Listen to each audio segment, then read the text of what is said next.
guys, welcome back to another podcast of the Jay Thakkar Show. So, let me introduce you. Miss Shreya Patter is one of the very intelligent freelancer, and also she recently has become an author. So, very congratulations to you. Thank you. And uh, also you have a very vast experience in freelancing industry as well. So we have Ms. Shreya Patter for spreading her wisdom and knowledge in freelancing. Thank- So thank you very much for coming to this show. Thanks for having me, Jay. Thank you. So first of all, explain us what exactly is freelancing. Freelancing is actually very simply just when you're not related to any company. So you're just free to do what you want and you're free to work wherever you want. So that's basically a freelancer, somebody who works independently. Wow. And how it is different from the mainstream entrepreneurship which we see as corporates and other businesses? I would say freelancing is something people do individually, and entrepreneurship would be something that is scalable, something that has a larger impact, something that is scalable, and something that is, like a business. It's something that's meant for, it's either a team or it's something that, if you make money from that, it's revenue. It's not just personal income, it's revenue, and it's something that you're going to use for further growth of the company. So that's entrepreneurship, I would say. If you just grow your freelancing business, you would be an entrepreneur, basically. Yeah. Wow, great. So if one wants to start his freelancing journey, what are boxes they need to get ticked before they start their freelancing journey? First is definitely patience, because freelancing requires a lot of patience when you are just starting out, and you are somebody who probably does not have enough experience or any experience at all, and you are new to this whole field where you have to be the one person who's doing everything, right from creating the content or whatever work you're doing, right from doing that particular freelancing work and finding clients, finding people, and communicating with them, closing the deal, all the emails back and forth. It's very stressful. It's a very long process, and it takes a lot of time and energy. So it can get draining. It can get very, it can feel very unfulfilling at many points. So if you have that patience to kind of get you through it, then I think you're good enough. Wow, great. And also, I have seen that more and more freelancers are coming. More and more people are going and starting their freelancing journey in India because, and also it is going to grow because this lockdown situation has made us realize that if you have something inside you, something which is valuable, something from which you can earn revenue, you can start it even if you don't have any team. So I think, what according to you, what is the future of freelancing in India, especially after this pandemic situation? I think it's, when the pandemic had started, I think work from India was pretty fair enough for me. Things were still going on smoothly. But the thing is, when it kept getting extended, because I'm in Dublin right now, and here things are opening up, the lockdown is eased, things are, getting almost normal. But that's not the case with India. It's still a struggle in India. So startups there are now starting to kind of realize the impact, and now they're kind of holding back on that cost, on the marketing cost, and even on freelancing. So in the initial few months of the lockdown, yes, freelancing was definitely something that everyone was considering because it was an easy, convenient way, and freelancers already know how to work remotely. So it was working out fine. So now for a few months, I think it will be a bit dicey since the companies themselves are struggling.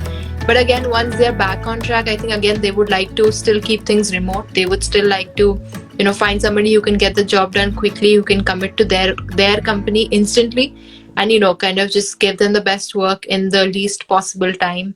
Even if it's, they may negotiate, of course, considering owing to the pandemic. But I think it'll increase after it's all, starting to get back to normal once again. Yeah.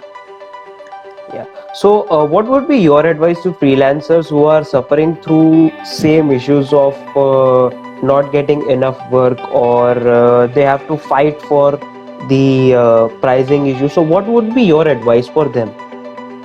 See, like every freelancing or anything in general does have its own issues, and it's very difficult for me to broadly say a few things because every situation is different. And every time I get a message from someone, they always ask me like, how do I deal with this? Should I do the work for negotiated price? But it's very difficult for me to say without knowing the whole story.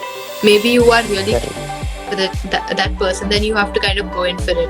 So what I would recommend, like for new, especially for new content creators, new freelancers, is to try and give it a shot. Because what happens is you kind of give it a shot and you realize that, okay, I don't want to do this, and so you don't do it again next time. You learn from it, or you realize that, what, at least I got paid and at least I got the work done. I was busy doing something. I'm fine with doing it for less a few times. So you learn from that experience and you take it up next time. And with time, like even in a few months, you kind of just get that intuition. You build that intuition, like, okay, as soon as someone approaches you, you will know, okay, this is one person I definitely want to work with. This person I don't want to work with, so I'm just not going to negotiate, So I would say experiment and, see what works best for you. And then trust your intuition with time, because I don't think it'll ever fail you when it comes to this. Wow, beautiful. And also, I just got those thoughts that people who are losing their job, especially from the IT corporates, for example, such as web designers and those all, the people who are working for those all fields and companies. So what would be your advice to them? Should they start freelancing because they have that talent, or they should wait for something and start again for corporate jobs, or they should try and build few qualities, and what qualities they should build if they want to start a freelancing career? I've never had a job, so it's a very different phase of things for me. I've never had a job. I'm not in that IT kind of field, so I'm not the right person to say anything in that matter. But even if we're talking just not about particular IT or something, even if we're talking about a job versus freelancing, both have their own challenges, both have their own struggles and their own appealing points. So I think, again, it has to do with what works for you. So I wouldn't recommend you go in for freelancing because I'm a freelancer. But if you like doing it, you can give it a shot. Or if you are waiting for a job and then you want to still see if you can make it work for you, you can try it for a few days, few weeks and months, and then see how that goes for you. For everything, I'm just going to say that you have to kind of figure out what's going to work best for you. That's important. Yeah. Great. And coming to the main aim of this podcast of how we can grow how one can grow as a freelancer. So, for example, if I'm starting my freelancing journey from, let's say, today, so what all steps would you suggest to a freelancer to slowly and steadily build their career as big as you? First thing would be to kind of build your virtual presence, because that's important. Everything is virtual, and I keep saying this because you're online, and then if you're online, you're basically accessible globally. Anyone can find you anywhere, and you can speak with people across the hierarchy. So you can speak with your friends and colleagues, you can speak with professors, you can speak with CEOs and founders. So you have access to basically everyone, every single person across the world. So that's a very, very powerful thought, because just imagine like 7.5 billion people are just basically in your phone kind of thing, So is to build that virtual reach, because again, who you are online really, really matters a lot. So build on that, grow from there, and then kind of leverage that in various different ways, whatever suits you best. So it doesn't have to be LinkedIn. I mean, I prefer LinkedIn for my career, for me, and I recommend LinkedIn for any other freelancers. But it could be YouTube if you like that. It could be Pinterest if you like that. Whatever it may be, build your presence on one platform and try to leverage that in as many ways as possible, either by getting clients or building an audience, building someone who is eager to, watch your videos and buy your ebook, build that kind of. Correct. And from that, just I would say that just one thing, that focusing on that presence is so important, because everything else will kind of just start revolving around it automatically.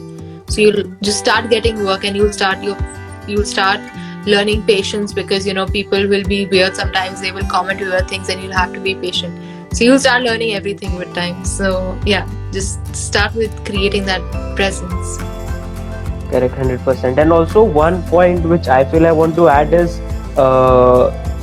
when if you are very new to the field, then without any shame, just start emailing or messaging to the persons whom you think, who those your target audience, basically. If you are a writer, then to people who can help you, or people who can uh, get something out of your product. Because me, when I was starting this podcast, till now I have messaged to more than 1,000 people, and from them I am able to get 10 people by now. So from my experience, what I have learned is, even if you don't get any response from first 10 or first 20 people, just start messaging to whomever you can, or whomever you think can come in your radar. Because it's always like, if you don't ask, the answer is always no. Right. That's true. I mean, asking and like giving it a shot, especially because you won't believe how many big accounts are actually willing to help you out and willing to be on your podcast or promote your account and things like that. So people are really kind, really friendly. So yeah, that would actually be a good tip. Give it a shot. Correct, 100%. And what kind of fields does freelancing have? If one is thinking of trying freelancing, then what are the various kind of fields which are available right now, and which fields are very demanding at present? If I'm in the content writing field, I would like to say that content writing is in demand. But the idea is that freelancing, we normally connected with things like content writing or graphic designing, web development, things like that. But the truth is, freelancing is basically everything. Like anybody and everybody in any profession you can think of can be a freelancer. Like if you can do the work by yourself, then you can be a freelancer. So I would say that even people like back at home in Bombay, the electrician coming in to fix everything, the plumber coming in, those are all freelancers. Those are all people you just have contact. You just call them up and say that, okay, this is, you don't deal with a company, you deal with one person. Yeah. So that they are freelancers. 100%. They're just not called freelancers, but the idea is the same. So basically, if you have any skill that you can sell as one single person, do that. And if you have that skill and you think you can pull together a team and then work with them to sell that skill, do that as well. So you can be a freelancer in anything you're best at. Correct. And I just want to point one thing which you said in starting, that a freelancer can also grow into a corporate giant as well. So if one thinks that my work is getting very high and high, and I need to hire some people to help me out with my work pressure. So how can one start their journey from individual freelancing to building a corporate company? It's a process. It's a very step-by-step thing. For me, it was a complete experiment. I've never built a team. I didn't know how to do that. And even now, like I have a small team, but even now when I hire, I keep changing my processes because it doesn't work the same way with everyone. So even it depends on what they do as well. If I'm working with a web developer, I have to look at something different. For a graphic designer, it's something else. For a content writer, it's something else. For somebody who's proofreading or editing or who's an intern, it's something else. So I don't even have like a company. It's not like I can have like interview format. It's not just that, because for me, it's not only about interview. It's more about the skills and the work ethics. So somebody could kind of skip or screw up the interview because of many reasons, but their work could be good. So I prefer for the work and for the work ethic, because the ethics matter to me a lot. You have to be timely, you have to be committed to what you're doing, you have to be clear about your communication with me and keep me in the loop all the time, all those things. So these are the two things I look for. Again, find out what you need on your team. Find out what skills or what Correct. what attributes matter to you and your company, and then accordingly you can have that 2 or 3 main things that you definitely base your hiring on. So that would be my Correct. tip, like as a very vague tip from somebody who hired very few people in yeah. And also in freelancing, building your own portfolio is very, very important, and many people find difficulty in building their portfolio. So how can one build a very profound portfolio for their freelancing? A portfolio is just something, basically it's just your work. It's basically a proof that you can do whatever you're saying that you can do. So it doesn't have to be something you're doing for your client, just something that you are working on for yourself. That's fine, completely fine. Use that and keep building on it. The only thing is, it's not about having no portfolio or having a poor portfolio. It's about having an outdated portfolio. An outdated portfolio is the worst thing you can have, because what that shows is, it shows that you have not done anything new. Like, you haven't worked on anything new. You cannot see like your skills are old. So if I'm looking at an article from 1 year ago, I don't know if you still write the same way, if you've improved. And then I'm, basing my decision on that you were a year ago. So that matters.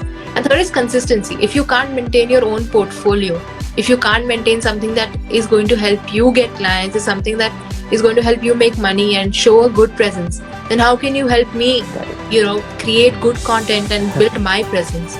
So the idea is, again, to focus on it's all these hidden elements that anything signifies. So like, a poor portfolio is not about the quality, it's about how often you are working on keeping it updated and keeping it fresh. That matters more. And also, major problem which comes in freelancing is how to write a mail to client for explaining your product, because many people write their mail but they don't get any replies, even though their work is good. But while reading their mail, client just thinks that they just ignore the mail many times. So how can one learn how to write that proper mail or proper framework of writing to a client? So I would say there are 2 things here mainly. First is information overload, where you're just throwing all the information possible, like, hi, this is how I found you, I am this person, I do this, I have worked in this, and I have been freelancing for this, you can check my work here, 1 2 3 4 5 6 7, and then still giving your whole history. It's an information overload. It's unnecessary. So stop doing that. Make it very simple. The second thing is, like, you're putting that person in a decision-making paradox. I don't really remember what it was called. There's a word for it, or rather 2 words for it. But I'm just going to say it's a decision-making paradox, because many times a person like a freelancer will say, I do this, but I don't know what I need you to do, right? So you have to kind of go through my profile. You have to go through all of whatever you do. If you're into website, you have to look at my website and tell me that these are the 3 things we need to work on right now, and then in the future we can do this. So then I can know, okay, this is what I have to go with. If you're telling me these are the 5 packages you can get, you can decide. I don't know what I need in the first place. If you didn't contact me, I didn't even know I need those things, So those are the things to work on. And realize that any person you're emailing, first of all, does not know you. So they'll be annoyed as soon as they see an email from you. They'll be like, arey yaar, like, one more email, really? Why do I have that email? So that is the first thing that people think. Even I think that when I get an email, I'm like, unnecessarily, why am I getting an email? So in that sense, you have to kind of have respect for their time, and don't write an essay. Write like 5 lines. 5 lines is like the best pitch you can have. 5 short lines, and keep it that way, and that's going to work the best. So was my message which I sent you on LinkedIn was correct? It was long.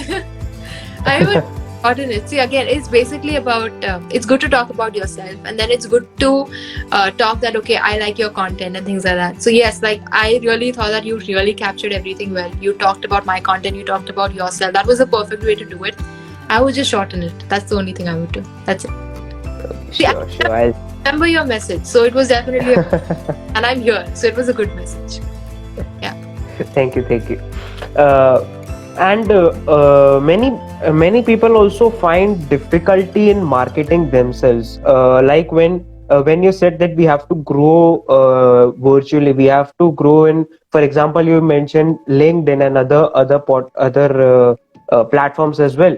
So, how can one start growing in those platforms? For example, you have cracked LinkedIn game, and you are also growing very well in on Instagram as well. So if you can break any 5 points of LinkedIn game and the Instagram where you are growing very fastly, so can you just point out 5 basic things which one can do for growing their presence in virtual media? Okay, so I'm going to tell this for both platforms, the same 5 things. First is commitment, definitely. I had an Instagram account like 1 year ago, but I just started it. And like, I think 3 months since I have actually committed to it and I'm seeing the growth. So just imagine if this was 1 year ago. So that's first thing, commitment. Second thing is long-term commitment. So it's good to do it for a few months, but then if you do it for a year, 2 years, 3 years, that's when you see the growth. So long-term commitment. Third would be to be authentic. So authentic meaning, be yourself and, just show the values that you stand for, show what matters to you, what you care about, talk about those things, because the audience can really capture whether you care about something or not. Like they can see it on your face if you're really excited about it, if you're engrossed in it. So authenticity. Correct. Fourth would be consistency. I think that comes along with kind of commitment. So you have to be consistent. So it's good, like you're committed long term, you post once a week, but then once a week because your audience doesn't remember you then. So post frequently so that you are remembered by people. That's important. So the fourth one. And I would say the fifth one would be, let's just go back to the very first thing I said, patience. It's going to be patience because again, you need a lot of patience. And value. I'm going to add one more, 6th point, value. Sure. You have to add value to people's lives. Otherwise, entertainment is good as well, depending on your niche. But most importantly, if you can add something, happiness or joy or success to people's life, people are happy. So all those 6 things then, yeah. Great. Now coming to your book which you have announced today. So please tell us more about your book as well. So my ebook came out today. It's called #Anthology. And it's basically a collection of some of my best posts that I've put out on LinkedIn over the past 2 years almost now. So I just basically, picked out the best thing that I thought would help anybody who's reading the ebook the most. And the ebook has around 6 main sections. So there are different points covered like mindset and freelancing, LinkedIn, things like that. So all those points are covered. And it's basically something you can kind of, it's a very easy read. It's a very light read. Like it's LinkedIn posts. I just think it's a very beautiful book because, we've worked hard on the designing and we've made it very simple and sleek. The cover is something that I'm very proud of because I made that myself and I'm really happy with how that. Wow. So yeah, that's something about my ebook if you want to get it. Yeah. So from where we can get? So the link is in my bio on my page. It's on Gumroad. You can find me on Gumroad, Shreya Pattar. Anywhere you just type my name, I'll be the only Shreya Pattar. It's very likely. So you can go on Gumroad and you can find me. And this book is available. So it's available for a discounted price until 10th of August. So now it's a pre-order price, special pre-order price, and the price will go up on Monday. So get it ASAP. I would. Nice. So many congratulations for your first book and all the very best. I'm getting that feeling that it is going to be one of best-selling books of yours. Thank you so much. Thank you. And going ahead in the freelancing journey, as you said about patience, but many people they start their commitment, they start working hard for 3-4 months, and then after that they just get demotivated, or that low phase, the first low phase that struck them, they tend to stop their journey from that point onwards, or they start putting or degrading their efforts into their freelancing. So what would be your advices to them who are facing that those situations, and how to overcome those situations? Taking a break is actually pretty good, I would say that, because many people they go so much into this whole thing of consistency, commitment, hustle, hard work, being busy all the time, and then they forget that taking a break is very natural. The only thing is that you have to be able to control the break you take. It's like, going to the gym. You go 4 times a week, 5 times a week, then you take a break on the weekend, and then on Monday you're like, really, again, I have to go to the. Those 2 days really break your flow. But if you go back on Monday and you're able to make it, then you know that, okay, you're going to go through the whole week. And then again, you repeat the process. And maybe in a few weeks, you'll see that change in your body. You'll see those muscles, and, you'll stare at yourself in the mirror. And then you'll be like, what, I'm going to go to the gym every day. That kind of thing. So it's something that you have to kind of train yourself into really falling in love with. And it comes automatically again when you see the results. Like now when I see that, my posts are doing well, they are actually getting me clients and everything. So I am kind of inclined to keep posting because I know that it's going to be good for me. So that also, it works, I guess, that way as well.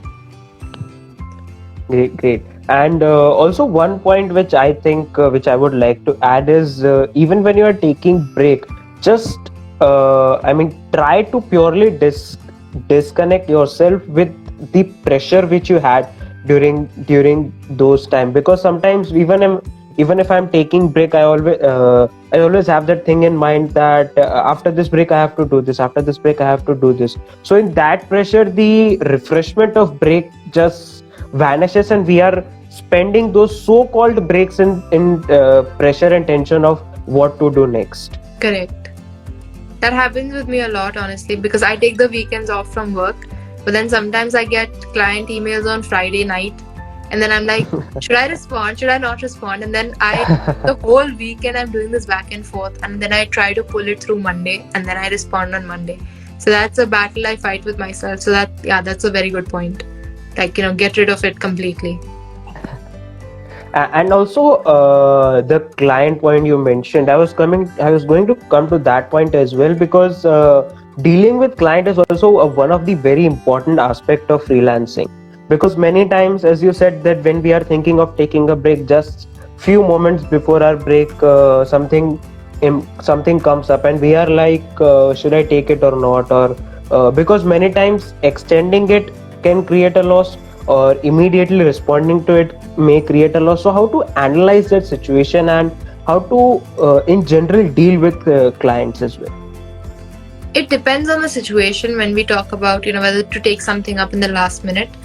Because if I look at it that way, I've taken up some tasks that were, paying the minimal, but because I had time and because I was okay with it, I was going to work overtime. Like I was going to sit and work at 10 in the night or something, but I was okay with it. So I took it up.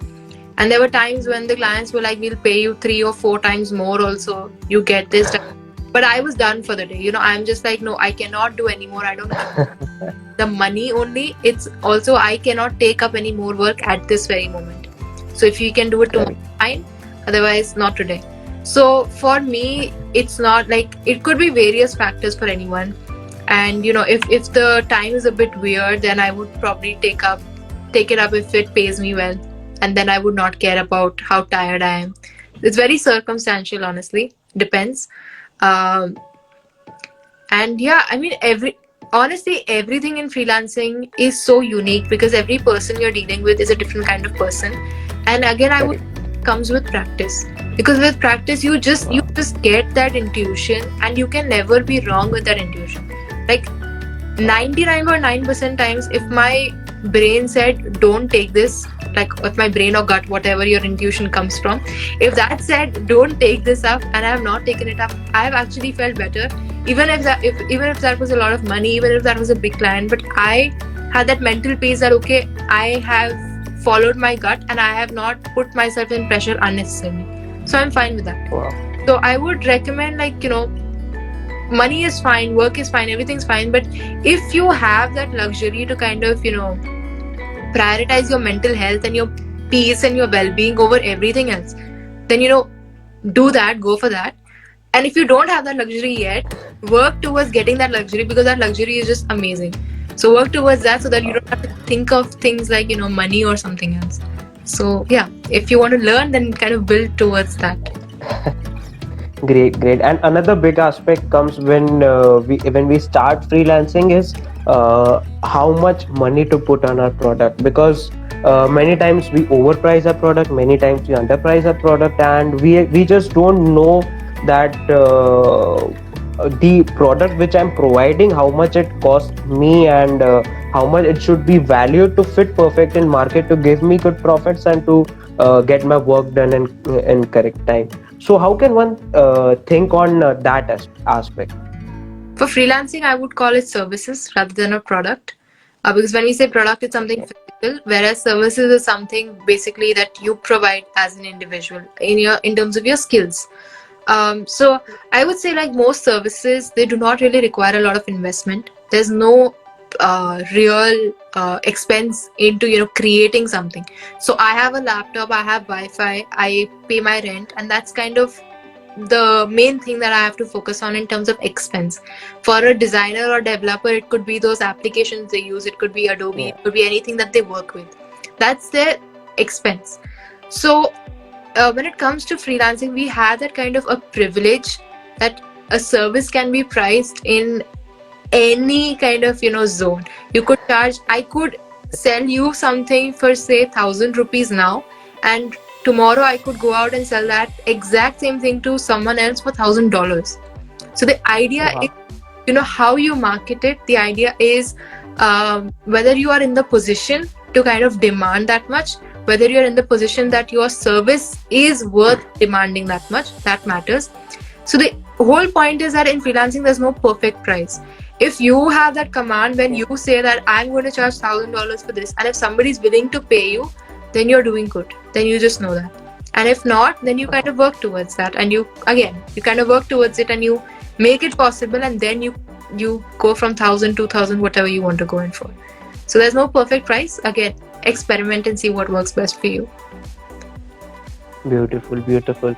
And one last thing which I want to ask, and I think that is right now it is like a huge potential which I think India carries, because in terms of the engine, the IT, I'm just saying it from whatever I have observed, is that in India more and more developers and coding people are coming out of colleges and coming and going to internships and all. So I think India does carry a huge amount of freelancers. If because if one wants to form an enterprise, they need some capital. But if one just start freelancing, because freelancing, the investment, as you said, required is very, very less. So India having a big potential of freelancers, what do you think that after 5 or 10 years, where will India stand in terms of the number of freelancers, and also in terms of the quality which India is going to provide in terms of service? That's a very broad question, I would say. I do know that definitely freelancing is increasing, and India, I think, has around 20 to 25 million freelancers in the past. Wow. So it's going to increase naturally, because it's becoming a different part of even if you're not a full-time freelancer, it's something you can do to get extra income if your job allows that. Yeah. It's something that people would do because they are moving remote now, so it may be more preferable.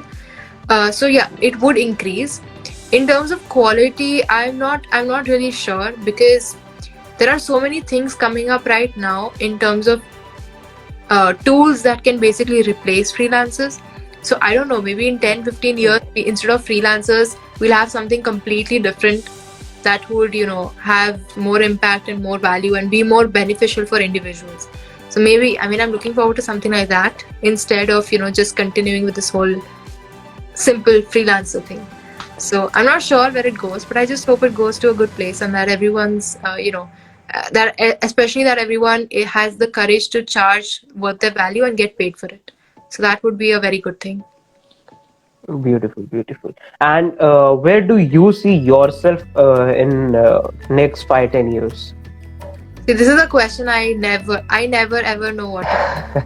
Always like this is usually the last question in every interview, and this all of my life it's been a series of events by chance, things that worked out.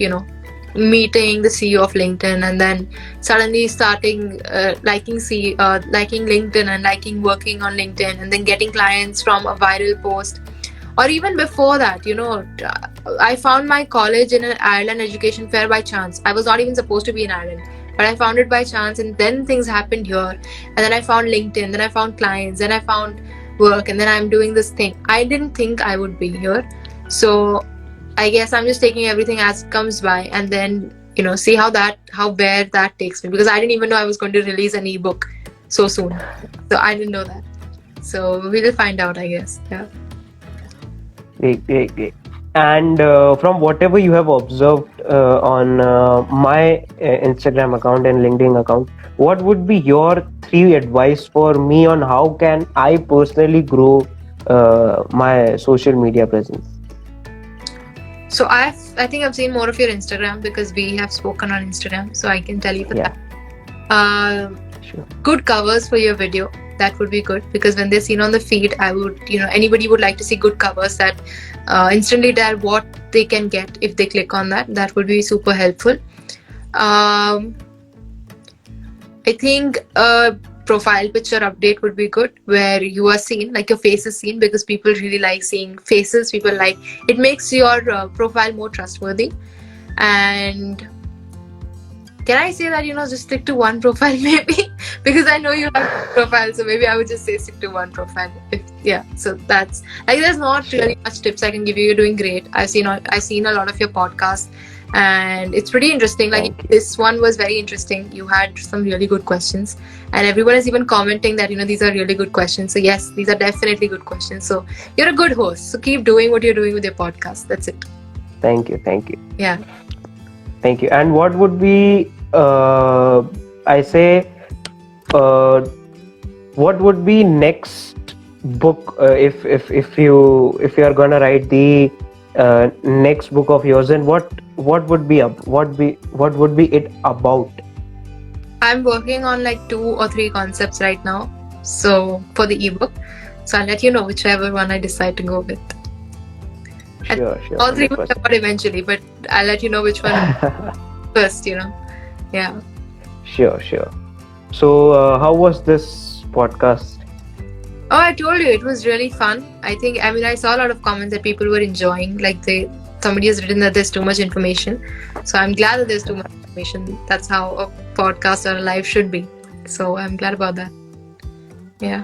So, thank you so much for joining in and spreading your knowledge and wisdom on freelancers and helping them, giving them a good content to grow and prosper. Thank you so much for having me. Thank you. Thank you so much. Bye, Jay. Bye, everyone. Bye.